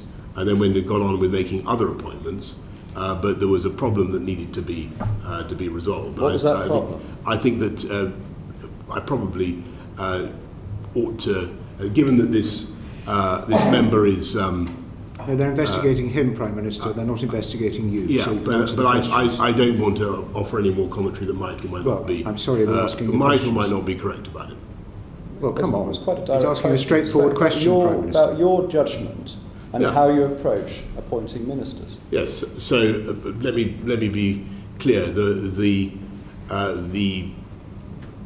I made the appointment. There was then I then got on with making other appointments. There was then a delay while the matter was cleared up in announcing the appointment. I was told that it had been cleared up, and we got on with it. What needed to be cleared up? It was a matter concerning another colleague that I really don't want to. It would not be right for me to go into it. No, it wouldn't be right, because what happened to that colleague wasn't right at all, was it? Well, I wasn't informed of that at the time, but having been subsequently informed about it, I can see that it's another reason not to have done, not to have had that minister, if it was true, not to have had that minister in post. But on the other hand, if it was true, do you believe that colleague who came to you or made overtures to number 10, or do you believe Mr. Pincher? Look, I think that these things have to be examined. I'm not going to make a comment about that. I think what happened was that my team interviewed both people and resolved the matter, and that's why we proceeded as we did. Are you familiar with the Lassalle's principles? I knew you were going to ask this, and I'm sorry, Mr. Ragg. Before you move on, I know this is about Tommy. Indeed, you watched the Crown. Yes. Yeah. Go on, remind me. So, if you were to go to Her Majesty and request, as it is a request, not to advise, but request a dissolution of Parliament, could you give me 2 conditions under which Her Majesty would be justified in declining your request? You're asking about something that is not going to happen, unless everybody's so crazy as to try and have a new. We are going to get on. I don't think the people of this country want to have an election, and I certainly don't. Excuse me, Prime Minister, you said it's not going to happen unless what? Well, I think that the history teaches us that the best way to have a period of stability and government and not to have early elections is to allow people with mandates to get on.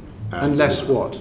Unless what? That's what I'm saying. So the history teaches, you said unless what? So unless people ignore that very good principle that history teaches us that the best way to avoid pointless political disturbance is to allow a government that has a mandate to get on and deliver its mandate. And that's unless what? That is what we're going to do. So unless what, Prime I think what you're alluding to is... Sorry, Mr. Ragg, just a minute. The Prime Minister said... Unless people forget that. What does that mean? That means that on the whole, I think that it's a good thing if governments which have a substantial mandate from the electorate and are doing an enormous amount of stuff, and when that country is facing a lot of pressure, particularly economic pressure, when there are serious international issues at stake, I think on the whole it is sensible not to get bogged down in discussion about electoral politics, but to allow the government of the country to continue. Can I just remind you that when the Prime Minister Major seemed to be threatening a general election because he was having trouble with the Maastricht Bill, it did his no reputation any good at all. Well, it's exactly the point I made. There would never have been a general election. Can I thank you for that excellent historical lesson? And this is exactly the point I'm trying to make. Well, I don't know why you said unless.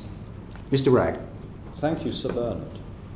And so, if one of the conditions of the Lassalle's principles is that the sovereign could rely on finding another Prime Minister who could govern for a reasonable period with a working majority of the House of Commons, you'd accept that principle? I think all this is... I want to agree passionately and strongly with what Sir Bernard has said. If you go back to Prime Minister, the 90s, that you don't solve problems by threatening to call elections. You've got to get on with what you're elected to do, and that's what the government is. That's what the government is doing. So I'm taking it that you accept the Lassalle's principles.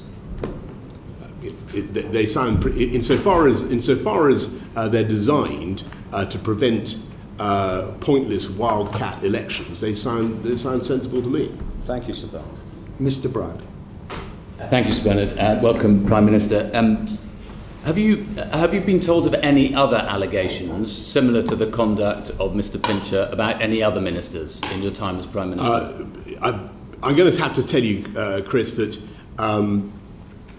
it is all too possible that people have said things to me about any number of people, including possibly people around this horseshoe. No, have you ever had? It would be a great labour for me now to sit down and try to reconstruct every single piece of gossip or innuendo. No, that's not what I'm asking. I'm not asking about gossip and innuendo. I'm asking precisely about that you now accept that you were told on 2 occasions about Mr. Pincher's, the allegations against Mr. Pincher that were upheld by in the Foreign Office. I'm asking, have you been told about any other such events relating to any other government minister? Formally? Look, I'd have to get back to you. I mean, I would not want to...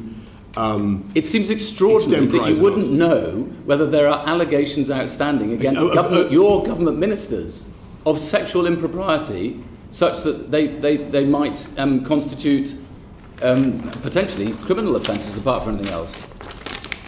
Look, there's nothing that springs to mind, okay? But you know, all right. I'm gonna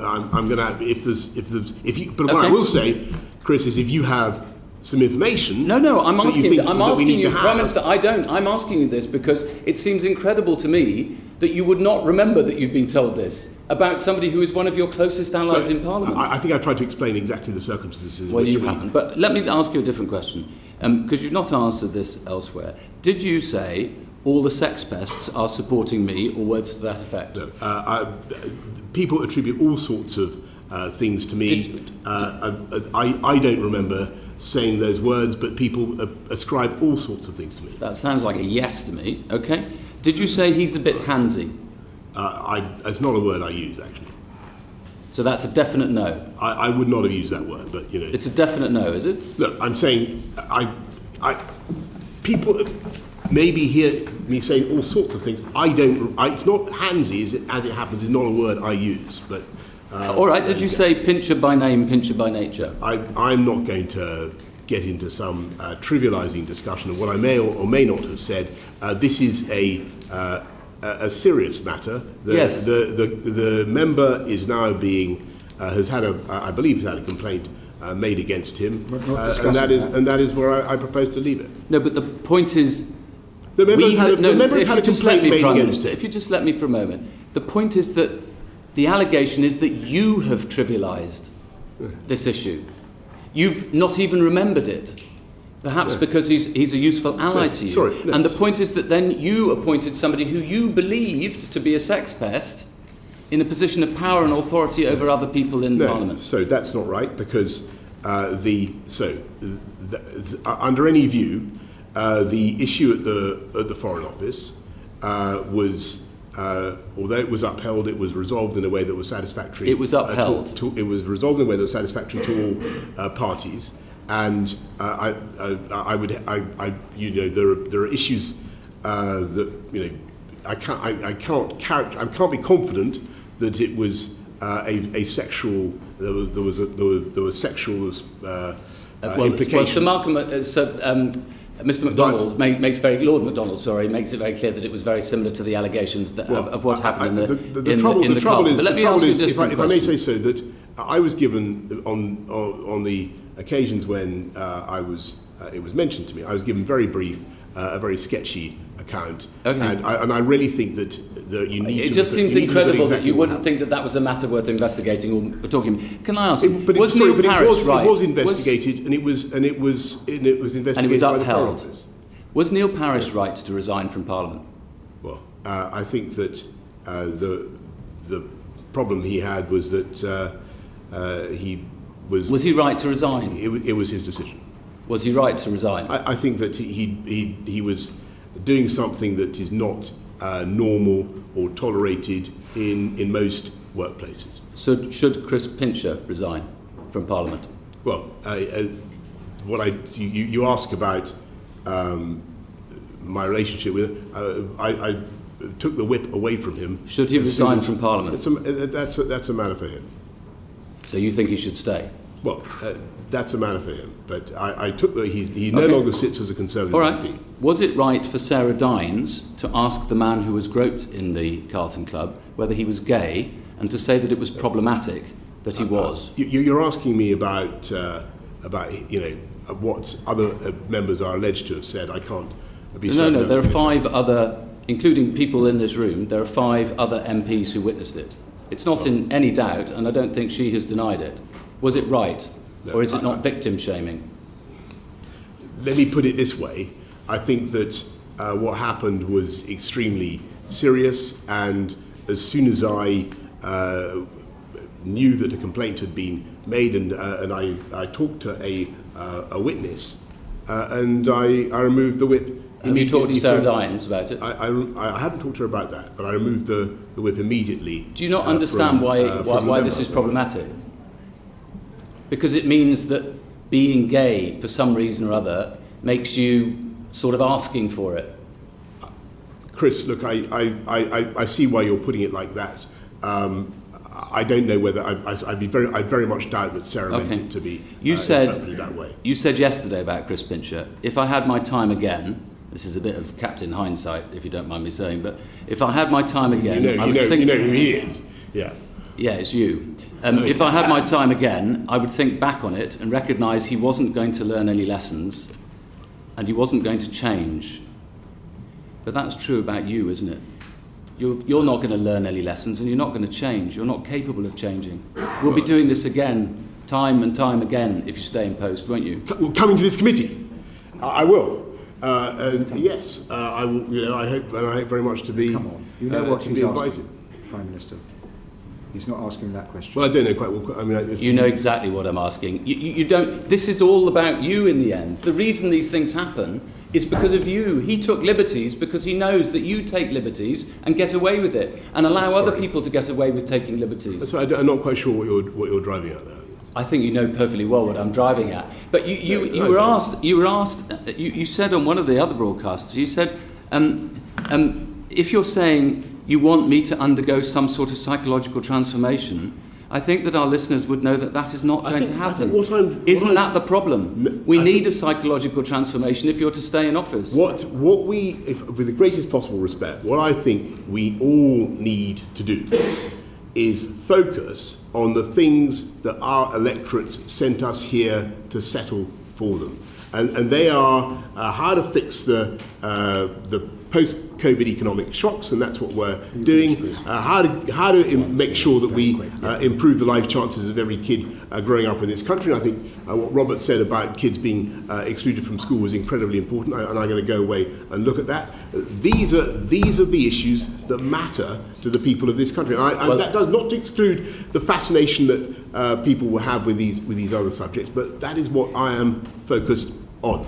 No, they also focus on honesty and decency and propriety and standards in public life, and they hate it when people, when they get caught out, just want to turn over the table and abolish all the rules. But let me ask you one very specific final question, which is just about the Ministerial Code, because it enshrines the existence of the independent advisor on the ministerial interests in the Ministerial Code. You haven't got one at the moment. I hope you're going to appoint one very soon, and you can tell us who that's going to be. But you authorised an investigation into Mark Spencer's alleged Islamophobia, which I gather Lord Geit had very nearly completed. When will that be completed, and when will it be published? That's a very good question. I think that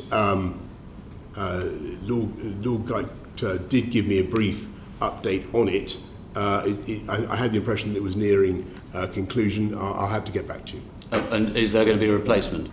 Yes, there will be. As soon as we can find one. I think the difficulty. You haven't got enough ministers to appoint yet, let alone you've lost 32 now. I'm sure there will be no shortage of candidates. If I could just explain a bit about the replacement for Lord Geit. I do think there is an issue, and I think that we need to think about it collectively, which is what happens when we appoint these people. I think that they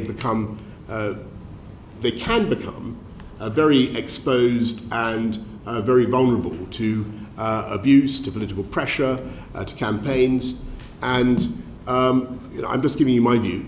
They're much more public than they used to be. So Christopher, I think, did an outstanding job, but he was facing a lot of public pressure. He resigned because he thought you'd lied to him. That's not what he said. he said that he resigned over the question of whether steel tariffs should be imposed. He didn't resign over steel tariffs. You know perfectly well that's not the truth. I'm sure you've seen his letter. That's what I have, yes. That's what he says. And I think the issue there was whether imposing or retaining steel tariffs in the UK he resigned, breach of WTO. I'm sorry, Prime Minister. He resigned, as he says in his letter, because he knew that he wanted to initiate an investigation into your breaching of the Ministerial Code, but he couldn't do so without resigning, and that put him in an impossible position. That's expressly what his letter says. Sorry, well, then you must have seen another letter, because that's not what... No, I read it and you didn't. I'm going to have to disagree with you gently there. Thank you, Chair. Chair, after that outbreak of mythomania, let's perhaps get down to some facts. So, Prime Minister, you know my job in Parliament is to do the maths. You have a pen there. Could you tell us what 148 plus 32 adds up to? I'm going to leave that. I think what you're inviting me to do. No, I'm asking you a simple question, Prime Minister. Right, okay. And earlier I asked you how many MPs you have. Perhaps someone slipped you a note just to remind you how many Conservative MPs you have in Parliament. I think, Meg, do you know how many Conservative MPs you have in Parliament? I think, Meg, this is a question designed to invite me to comment on Prime Minister, political events when I've told you. You don't want to answer it. Let me answer it then. So you have 358 MPs. You did think it was 365. You have lost a few. As Mr. Bryant has highlighted, you now have 32 ministers and PPSs who've resigned. It was 28 at the beginning of this meeting, and then an additional PPS who will resign tomorrow if you don't resign. So that makes it 182 if you include her. So half of 358, Prime Minister, just to make the maths simple for you, is 179. It's not looking very good, is it? Well, Meg, you're wanting me to comment on You've lost the confidence of more than half of your party, not including other members in this room who may not be in the 148. I've been generous and not double counted. Well, sure. I'm here to talk about the government of the country, the policies that Mr. Prime Minister, without the support of your party, you cannot govern this country responsibly or well. Whatever our political disagreements, I have respect for the office of Prime Minister, but I'm afraid I've completely lost respect for you and your capability to run this country. I think if you look at the actions that we're taking today, the bills that we're getting through, we are doing some fantastic things for the people of this country, and we'll continue to do them. And I appreciate they may not be supported by the Labour Party, Meg, but that's not my problem. That's your problem. No, Prime Minister, about competence, not policy. Darren Jones. Prime Minister, it's being reported that there's a delegation of your cabinet colleagues waiting in Downing Street, including the Chief Whip, the Transport Secretary, and your new Chancellor, waiting to tell you when you finish here today that it's time for you to go. How will you respond to that? Darren, you're asking me to comment on... This conversation will happen in a few minutes, Prime Minister. You say. But if you want to ask about what we're doing to help people with the cost of living, if you want to ask about what we're doing to build more clean, green energy supply, which this committee has taken an interest in... That's going to be your answer to the Cabinet colleagues in Downing Street. Then I'm very happy to talk to you about it. But I'm not going to give a running commentary on political events. We're going to get on with the government of the country. Prime Minister, on the question of the Prime Minister's advisor on ministerial interests, you've had 2 resignations, not just one. Why did Sir Alex Allen resign? Well, Sir Alex has I think, been pretty well documented, and I thank him too, was asked to investigate allegations of bullying against the Home Secretary.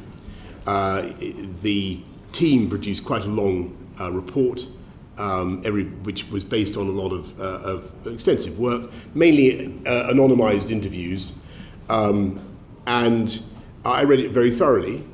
And the trouble I found with it was that nothing that the Home Secretary had actually said seemed to me to breach the threshold necessary to trigger her resignation. Although you might argue that she should have spoken in a different way from time to time. It didn't seem to me that the allegations wholly stacked up, and I thought that it didn't trigger a resignation. Sir Alex, that wasn't the reason that yes, you, that I'm coming to the reason. The reason he resigned is because you wouldn't even accept his report.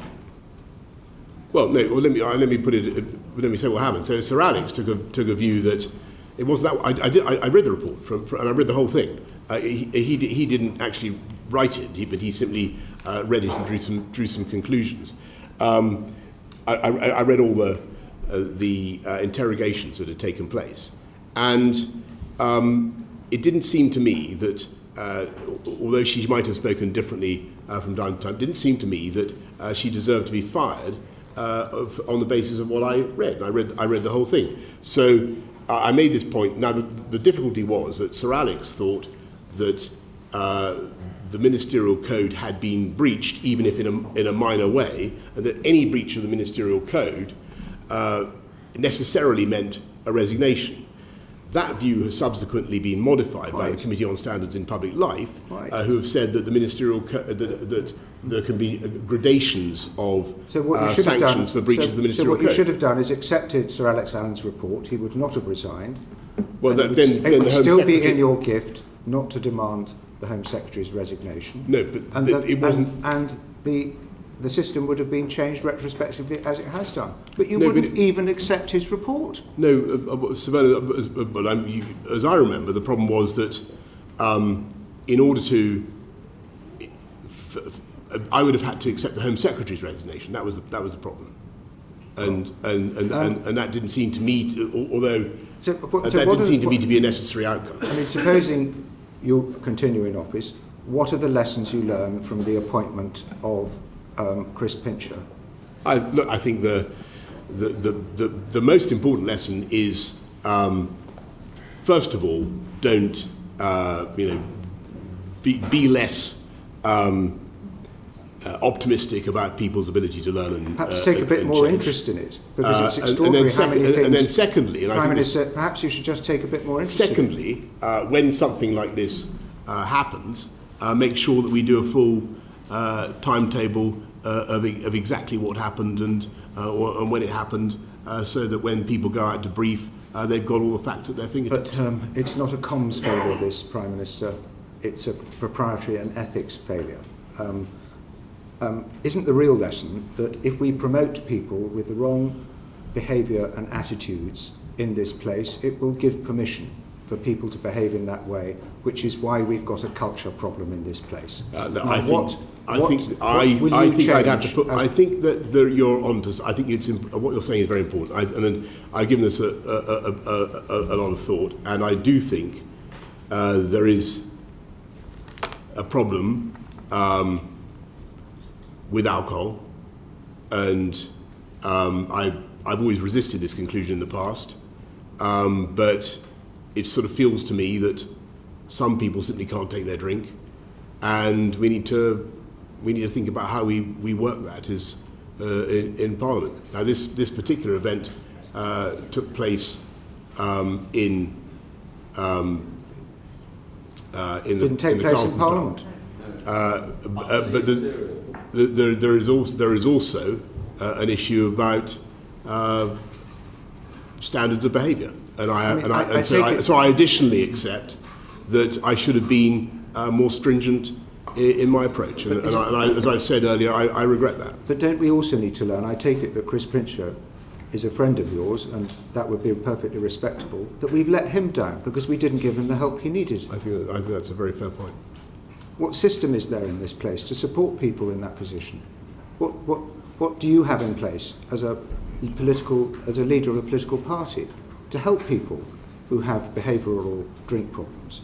Well, I think that we all have a duty as colleagues to look after each other and to try to help people, and that's actually one of the functions of the Whip's office. Well, I mean, unfortunately, Whips have other duties, and they rather conflict with their duty of care, and there needs to be something else to support people who need help, who don't feel that they're giving ammunition to the people who control their careers.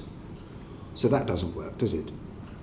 We've now got another Whip appointed to do the duty of care work. I mean, that's not going to work, is it? Bernard, what are you proposing? Well, I'm not going to make policy on the hoof here, but what you've got in place as leader of your party is not working. Would you accept that? No, I think there are issues about standards of behaviour, and I think I reluctantly come to the conclusion that there is an issue with alcohol. Well, I mean, you're the last person in the room to accept that there's a problem. Why do you think integrity in public life has become such an issue under your premiership? Well, I think actually the reality is that, you know, I think that people are very, very keen to try to get me off the subjects I want to talk about, and to try to focus on me. So it's all about you. No, I don't want to talk about it. I want to talk. I've been trying very hard throughout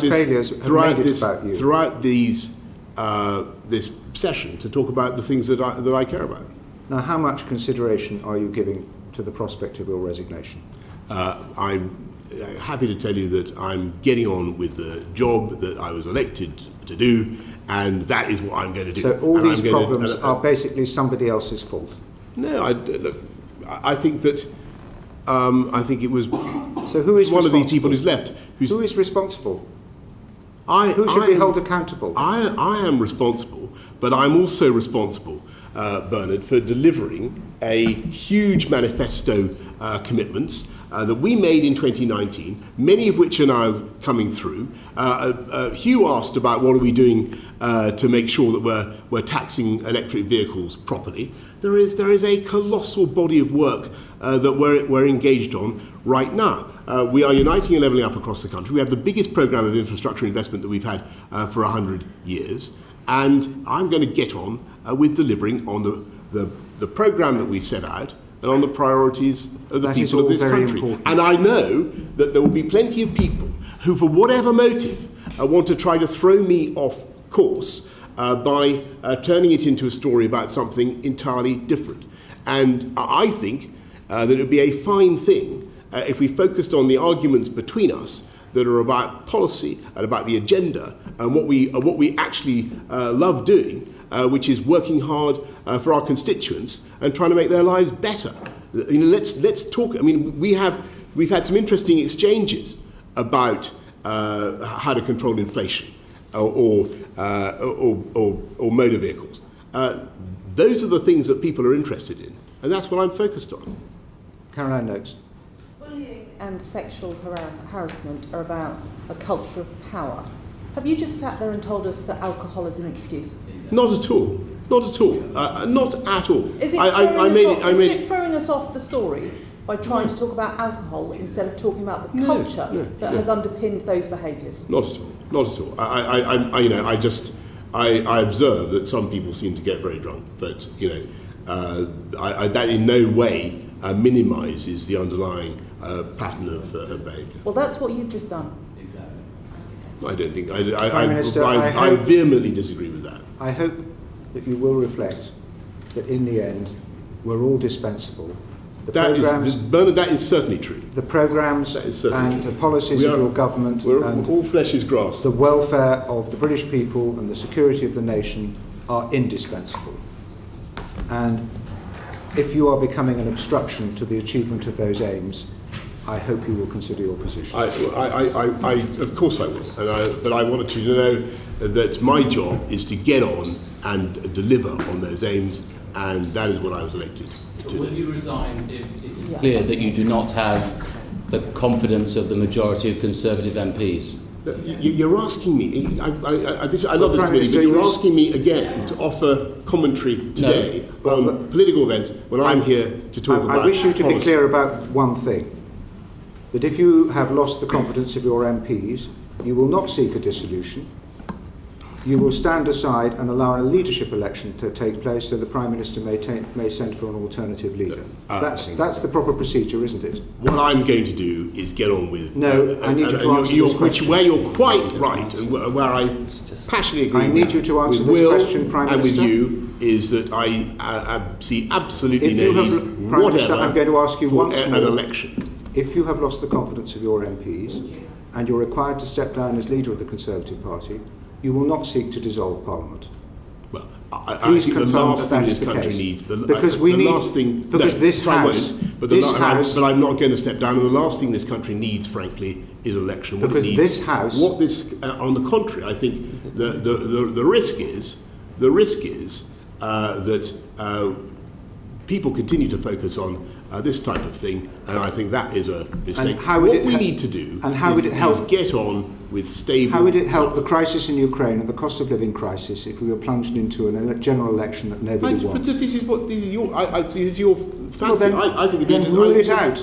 Rule it out. Of course I rule it out. You've ruled it out. The earliest date that I can see for a general election is 2 years from now, or 2024, I think is the most likely date for the next election. We have a huge amount to deliver. We're going to get on and do it. And you'll resign if a vote of confidence in the Conservative Party I think we're done. is carried. Look, Otherwise, you're staying. You're asking me to comment on politics. I think it's important that we get on and deliver on our agenda, and that is what I was elected to do. Well, I think it's the understanding of this committee. You envisage a general election in 23 or 24, not before. Well, you said 23. If you've lost the confidence of your own MPs and you cease to be leader of the Conservative Party, you will not plunge this country into an unwanted general election. I've been very clear with you. I see no reason whatever for a general election now. On the contrary, what we need is stable government, loving each other as Conservatives, getting on with our priorities. That is what we need to do. Sabana, okay? I love all my colleagues in the House of Commons. Fantastic. Order. Thank you. Thank you.